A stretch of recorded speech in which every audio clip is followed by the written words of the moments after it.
O chororô agora é do lado da esquerda, porque a direita venceu na Argentina. Eles já tinham ganhado a Copa do Mundo, já tinham o Messi, agora eles têm Javier Milei e direita no poder. Agora o que eles não têm por lá, para a sorte deles, é caixinha mágica e TSE para atrapalhar. Esse é o nosso tema principal de hoje. Tem muita coisa a ser discutida porque a direita argentina não pode se dar ao luxo de errar, tá? A gente vai conversar também a respeito do Hassan Rabi, o brasileiro de Taubaté, que, na minha opinião, nunca deveria ter vindo para o Brasil. A gente mostrou aqui postagens dele nas redes sociais, antissemitas, e eu e a Flávia Ferronato descobrimos um outro detalhe escabroso aqui a respeito da família dele que eu vou trazer para vocês em primeiríssima mão, tá? E a gente começa aqui falando sobre um crime que aconteceu, vocês devem ter, com certeza devem ter visto na televisão, porque estava em tudo quanto é lugar, né? Turnê brasileira da Taylor Swift, uma cantora americana. Não conheço nenhuma música, mas é uma moça muito bonita. Ela fez um show aqui no Rio de Janeiro na última sexta-feira e a organização não permitiu que os fãs entrassem com garrafada, qualquer tipo de líquido, né? Por quê? Porque eles querem que consumam lá dentro a um preço altíssimo. E uma moça acabou morrendo. Muita controvérsia a respeito das causas, né, da morte dela, porque uma amiga disse que ela estava hidratada, estava bem alimentada. Tem algumas postagens nas redes sociais dela que indicam um uso um tanto quanto frequente, né, de substâncias ilícitas que, combinadas com uma possível, até provável desidratação, isso aí é a fórmula perfeita para a tragédia, né? Só que eu vou falar aqui de uma segunda morte, de um segundo fã da Taylor Swift. Ele foi assassinado aqui no Rio de Janeiro a facadas por 3 vagabundos, 3 bandidos, o que por si só já é horrível, mas a coisa piora muito, pessoal. Vamos ler esse trechinho aí da matéria e depois a gente volta para explicar. Turista que estava no Rio para show de Taylor Swift é morto a facadas em assalto na areia de Copacabana. Prestem atenção aqui, tá? 3 suspeitos foram detidos. Eles já tinham ficha criminal por outros crimes e 2 deles, incluindo o que deu as facadas, haviam sido presos em flagrante na última sexta-feira e soltos em uma audiência de custódia no sábado, menos de 12 horas antes do assassinato. Ou seja, as 2 vítimas da sociedade, os meninos do Lula que roubam o celular para tomar cervejinha, já tinham sido presos na sexta-feira. Só que tiveram aquela audiência de custódia bizarra, né, que é para ter certeza de que eles estão sendo bem tratados, e foram liberados. É isso mesmo, foram liberados. E o que aconteceu? Menos de um dia depois, cometeram esse crime. E aí, pessoal, quem assassinou esse rapaz, esse jovem? Obviamente, os bandidos, né? Mais ainda, a pessoa que deu a facada. Agora, na minha opinião, na minha humilde opinião, mais culpados do que os assassinos em si, os bandidos em si, são os legisladores, o Código Penal e o Judiciário. Porque é impossível você olhar para um crime desse e não chegar à conclusão mais óbvia de todas. Se eles não tivessem sido soltos, o rapaz estaria vivo. Mas esse é o Brasil que adora bandido. O nosso Código Penal precisa urgentemente de uma reforma, pessoal. E essa era a minha principal proposta, a minha principal bandeira como candidato a deputado federal. Eu espero que cedo ou tarde as pessoas que entraram no Congresso Nacional façam isso. Porque o Brasil não merece viver, né, ser um Estado que idolatra bandido. Temos até um na presidência da República. Pessoal, é o seguinte, o nosso tema principal hoje é a Argentina, mas eu vou deixar o Hassan Rabi por último, tá? Por quê? Porque o tema Argentina eu acho que a maioria das pessoas está mais interessada nisso. Então, se você quiser saber a respeito do escândalo da irmã do Hassan Rabi, você fica até o final, tá? Seguinte, pessoal, Javier Milei venceu na Argentina. Lá não tem TSE, lá não tem... Aliás, o Brasil é o único país do mundo que tem justiça eleitoral, né? Assim como é um dos 3 únicos países do mundo que tem as caixinhas mágicas. Lá na Argentina, você tem o voto eletrônico, mas você também tem as cédulas para recontagem. E a apuração foi mais rápida do que aqui no Brasil, tá? Mas eu não estou aqui para discutir sistema eleitoral, isso é uma outra história. O que nos interessa aqui é o seguinte. Na penúltima eleição, quem venceu foi o Macri, tá, pessoal? É um cara muito sofisticado, um liberal, né, ex-presidente do Boca Juniors, e foi um cara que foi muito manso. Ele foi manso demais, né, e ele acabou sendo enrolado pela esquerda. O Milei, com certeza, não vai governar a Argentina da mesma maneira que o Macri governou. Eles estão unidos, inclusive, nesse momento, né? Ao contrário do Brasil, em que os liberais abandonaram a direita conservadora, né? No afã de tomar o poder, na Argentina não. Na Argentina eles foram mais espertos, se uniram à direita para conseguir derrotar a esquerda. E aí, pessoal, o Milei vai ter que atacar. Não tem como ser passivo como o Macri foi. Tem que partir para cima, né? Nos primeiros 6 meses de governo, ele tem que abrir todas as caixas de Pandora, todas as caixas pretas que ele tiver à sua disposição. Por exemplo, aquele empréstimo que foi feito, né, de $1 bilhão, 5 bilhões de reais viabilizados graças à interferência do Lula. É isso mesmo. Ah, mas o dinheiro não é do Brasil, o dinheiro é do Banco Latino-Americano. Tem dedo do Brasil, tem dinheiro do Brasil ali também. Pode não ser a totalidade, mas o Brasil é o maior, né, contribuinte, digamos assim, desse banco. Então, tem nosso dinheiro ali também. Tá? E esse dinheiro foi mandado para lá para ver se, né, a esquerda conseguia derrotar o Milei. Não foi o suficiente. Então, essa é uma das caixas pretas que o Milei pode tentar abrir, né? E ele precisa, não é tentar, ele tem que fazer isso. Ele tem que quebrar as pernas da esquerda logo de cara, nos 6 primeiros meses, para poder ter paz para governar. Coisa que, por exemplo, Donald Trump e Jair Bolsonaro não tiveram. Ah, Ed, você está falando mal do Bolsonaro, do Trump. Gente, se vocês forem parar para pensar, tanto o governo do Trump quanto do Bolsonaro foram verdadeiras experiências. Foram coisas inéditas no cenário político. Primeira vez que nós tivemos nos Estados Unidos uma direita, né, que realmente luta contra o sistema, que lutou contra o sistema. Brasil, a mesma coisa. Então, eles estavam tateando, eles não sabiam. Né? Aqui no Brasil ficam falando, tem muita gente que fala que o Bolsonaro foi frouxo. E tem muita gente que fala que ele brigou demais. Aí vocês veem que existe essa disparidade nas críticas. Né? Por quê? Porque não existia um parâmetro. Nós temos agora o parâmetro, tanto nos Estados Unidos quanto no Brasil. E esse parâmetro tem que ser usado por quem? Pelo Javier Milei, para não cometer os mesmos erros. Né? Aqui no Brasil, especificamente, o Bolsonaro escutou muito os militares. E eu digo isso, pessoal, falando da perspectiva de alguém que na época achava certo. O tempo vai passando, as coisas vão acontecendo, as consequências vêm, e aí a gente aprende com os erros. O Bolsonaro confiou nas pessoas erradas, assim como eu também confiei. E muita gente confiou. Naqueles primeiros 6 meses, era para ter vindo a caixa preta do BNDES, era para a luta, né, pela mudança no sistema eleitoral ter começado logo dali.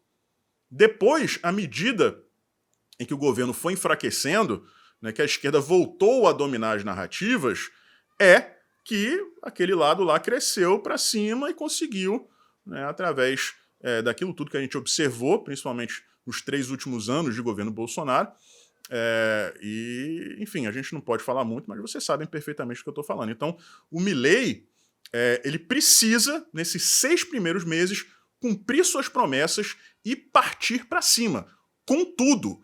Mostrar para a Argentina o quão vilipendiado foi o país, o quão dilacerado foi o país por aquela quadrilha. E eu tenho certeza absoluta que quando o Donald Trump vencer e quando o Bolsonaro vencer aqui também em 2026, eles não vão cometer os mesmos erros. Tá? Vão partir para cima também, porque é questão de sobrevivência. Então, parabéns aos hermanos argentinos. Pô, vocês já têm Copa do Mundo, vocês já têm Messi, agora vocês têm a direita no poder. Nunca pensei que fosse dizer isso, mas já estou com inveja dos argentinos. Inveja dos argentinos. E sem contar que a primeira-dama, né, a esposa do Javier Milei, nível Dona Michele, hein? Nível Dona Michele. O cachaceiro deve estar morrendo de inveja. Tá? O choro é livre. E agora, graças a Libertad, é tudo livre na Argentina, Maju. Pode ficar tranquila que o choro não estará sozinho, tá? Agora vamos lá, pessoal. Vamos falar a respeito do Hassan Rabi. É importante que fique claro, pessoal, que não é questão de, como alegam, né? Ele vai processar todo mundo. Se ele vai processar, paciência. Eu não vou deixar de falar o que eu penso, em prol da segurança do meu país. O cara tem postagens dizendo que explodiu ônibus em Israel, dizendo que tava ficando nervosinho, foto de arma. Pô, teve uma pesquisa, eu trouxe para vocês aqui em um vídeo recente. Apenas 12,7% da população lá na Palestina é contra as ações normais. Então, sabe, não adianta o cara chegar aqui e dizer, não, eu quero paz, eu brasileira, eu quero paz. A história dele mostra uma coisa diferente. Simples assim. Aí ele diz, não, mas isso foi em 2015, eu mudei muito de lá para cá e tal. E algumas pessoas da direita, dentre elas essa pessoa que vos fala, tem pesquisado bastante a respeito da história dele e dos outros que vieram junto. Né? Dos 32, apenas 22 são brasileiros. 10 vieram aí no vácuo, tá? No vácuo. E é o seguinte, pessoal. A Flávia Ferronato me mandou uma informação a respeito da irmã do Hassan. E aí eu fui dar aquela burilada na informação, confirmar aquilo ali e trazer para vocês. Eu publiquei isso ontem no Twitter, domingo eu não gravo vídeo, eu estou trazendo aqui para o YouTube e para o Facebook, tá? Vamos ver aí, tela por tela, para vocês entenderem, tá, a gravidade do que está acontecendo no Brasil, como nós estamos sendo um receptáculo, né, para pessoas que não deveriam receber essa benesse do Brasil. E a Carla Zambelli está tentando, né, cancelar essa cidadania e eu estou a favor. Tá? Eu estou do lado dela, tem que cancelar, ele tem que voltar para lá. Ah, mas ele vai voltar para a guerra. Gente, que a guerra fique lá, que a guerra não seja trazida para o Brasil, tá? Vamos ver aí. Esse primeiro print, pessoal, é do Instagram do Hassan e as pessoas que ele segue na rede social.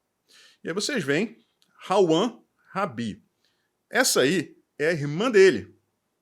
Vocês entram no perfil dela e vocês, por exemplo, vão chegar a essa foto. Vocês podem ver o Hassan com a mãe dos dois, né? A sabedoria de Deus era chegar à minha mãe, 6 filhas e 2 filhos, ficar atrás da minha mãe como montanhas, não nos curvamos e tal. E tá ali a foto do irmão dela com a mãe. No perfil dela tem um link direto para a conta dela no Facebook. E aí eu cliquei e fui procurar o que tinha por lá. E no dia 7 de outubro, tá aí. Aquela foto que ficou famosa, né? Uma senhorinha judia num carro de golfe, cercado por terroristas do Hamas e populares palestinos. E vejam só o que ela escreveu nessa foto. Alguém a compreenda, que é uma prisioneira, e vamos alimentá-la até a morte. Não a levem para passear. E risadinhas. Bom, se alguém chegar aqui acusando, né, dizendo que é montagem, que é fake e tal, eu tenho tudo registrado em vídeo, né? A filmagem da tela. E quem entrar hoje, eu chequei novamente hoje, é só olhar. Ir lá no Instagram do Hassan, né, procurar a irmã dele, Hawan, a foto é a bandeirinha da Palestina, clica lá, tem um link para o Facebook, entra no perfil e vocês vão ver não só essa publicação, mas várias outras. Inclusive uma foto do terrorista que supostamente assassinou aquela senhorinha judia. Então, pessoal, a princípio, a lista de pessoas que viriam para o Brasil era mais extensa, eram mais pessoas. E alguns nomes foram sendo cortados. Na última checagem, né, 2 pessoas foram cortadas. A gente tinha recebido a informação antes, não confirmada ainda, de que essas pessoas eram justamente a mãe e a irmã do Hassan Rabi. E talvez ela tenha sido cortada justamente por conta dessas postagens nas redes sociais, porque, né, o governo egípcio deve ter checado as redes sociais dela. E o governo brasileiro quer trazer a irmã do Hassan. Então, fica aqui o questionamento. O Hassan diz que muita coisa mudou na cabeça dele de 2015 para cá, que ele não pensa mais da mesma forma, que ele só quer paz, que ele é brasileira, não sei o que lá. Eu queria saber se a irmã dele mudou do dia 7 de outubro para cá. Se ela está pensando diferente. Se ele desaprova as postagens da irmã, ele vai dizer que não sabia dessas postagens? Será que agora, sabendo, ele ainda quer trazer a irmã dele para cá? Se ele quiser, como? Ele acha plausível trazer uma pessoa que 1 mês e pouquinho atrás estava dizendo isso? Debochando uma senhorinha judia? que ao que tudo indica foi torturada e assassinada? Eu tenho minha opinião, tá, pessoal? A respeito dele, a respeito das outras pessoas que vieram, mas vou guardar para mim, né? Vocês devem saber o que eu penso. E o que interessa aqui pra gente é que nós temos hoje no Brasil um governo que despreza a nossa soberania. Despreza completamente a nossa soberania, principalmente a segurança dos brasileiros de fato. Dos brasileiros de bem. Eu trouxe um exemplo aqui para vocês. O rapaz que foi assassinado por 3 menininhos que roubam o celular para comprar cerveja.